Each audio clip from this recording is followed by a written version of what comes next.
కుంభమేళాకి దేవుళ్ళు సైతం దిగి వస్తారని ప్రతీతి.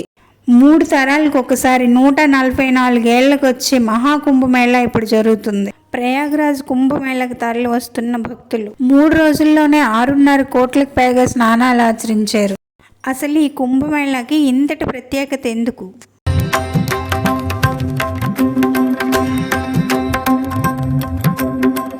హాయ్ అండి, అందరికీ నమస్కారం. వెల్కమ్ టు యాత్రా విశేషాలు. ఈ సంవత్సరం మకర సంక్రాంతి పండుగకి ఒకరోజు ముందు నుండి ప్రయాగ్రాజ్ త్రివేణి సంగమంలో మహాకుంభమేళా ప్రారంభమైంది కదండి. అయితే మొదటి 3 రోజుల్లోనే 6.5 కోట్లకు పైగా భక్తులు సాహి స్నానాలు అంటే కుంభ స్నానాలు చేసుకున్నారని తెలుస్తున్నదండి.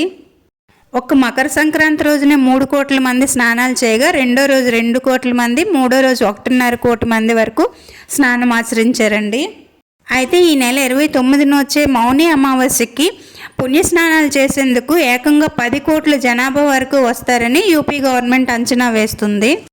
జనవరి 13, 2025 నుండి ఫిబ్రవరి 26 వరకు అంటే పుష్య పూర్ణిమ నాటి నుండి మహాశివరాత్రి వరకు జరగబోయే ఈ మహాకుంభమేళా 12 ఏళ్ళకి ఒకసారి జరిగే కుంభమేళాయే కాదండి, 3 తరాలకి అంటే 144 ఏళ్ళకి ఒకసారి వచ్చిందటండి. 12 ఏళ్ళకి జరిగే ఈ కుంభమేళాకి అఘోరాలు, సాధువులు, నాగసాధువులు అత్యధిక సంఖ్యలో పాల్గొంటారండి.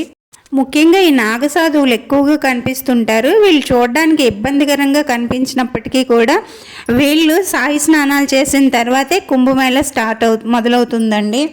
12 ఏళ్ళకి ఒకసారి వచ్చే ఈ కుంభమేళా ఒక ఆధ్యాత్మిక వేడుక.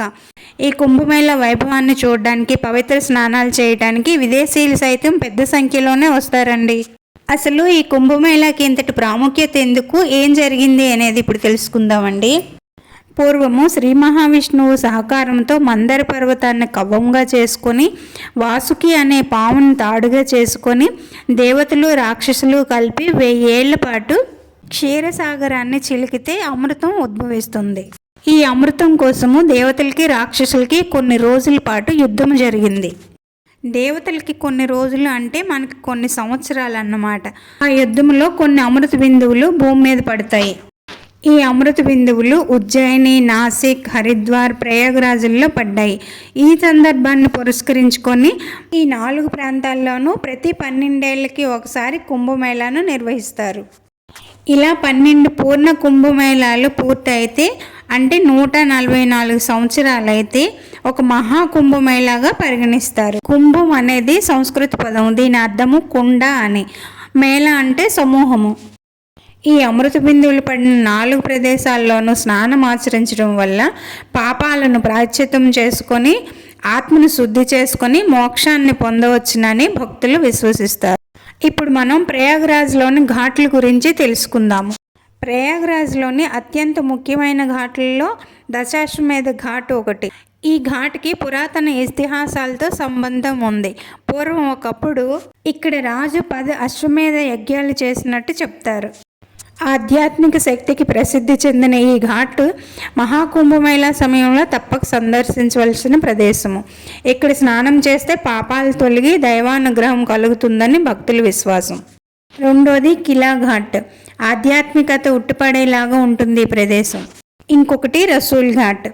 ఈ ఘాట్ ప్రశాంతమైన వాతావరణానికి పేరుగాంచింది. ఇక్కడ యాత్రికులు తమ పూర్వీకులకి శ్రాద్ధ కర్మలు నిర్వహిస్తారండి. మరొకటి నౌకా ఘాట్, పేర్లోనే ఉంది కదండి నౌక. ఇది బోటింగ్ ఘాట్ అండి. త్రివేణి సంగం అద్భుతమైన దృశ్యాన్ని ఇక్కడ వీక్షించవచ్చు. మరొకటి మహేష్ ఘాట్ అండి. మిగతా ఘాట్లతో పోలిస్తే ఈ ఘాట్కి సౌకర్యాలు కాస్త తక్కువగానే ఉంటాయి. ఇంకొకటి సరస్వతి ఘాట్ అండి. ప్రయాగ్రాజ్లో అత్యంత ముఖ్యమైన ఘాట్ సరస్వతి ఘాట్. కుంభమేళా సమయంలో ఎక్కువ మంది భక్తులు ఇక్కడ స్నానం ఆచరించడానికి వస్తారండి. గంగా, యమున, సరస్వతి నదులు కలిసే దివ్య సంగమము ప్రయాగ్రాజ్. ఇది దేవతల పవిత్ర భూమి. దీనిని దర్శించుకుంటే జనన మరణ చక్రాల నుంచి విముక్తి పొందవచ్చునని భక్తులు నమ్ముతారు. త్రివేణి సంగమంలో స్నానం చేస్తే పాపాలకు ప్రాయశ్చిత్తం చేసుకొని ఆత్మను శుద్ధి చేసుకొని మోక్షాన్ని పొందే మార్గం కూడా అని అర్థము. ఎలా ఉందో కమెంట్ చేసి చెప్పండి. నచ్చితే లైక్ చేసి షేర్ చేయండి. సబ్స్క్రైబ్ చేసుకోవడం మర్చిపోకండి. ఇంకో మంచి వీడియోతో మళ్ళీ కలుద్దాం. అంతవరకు సెలవండి.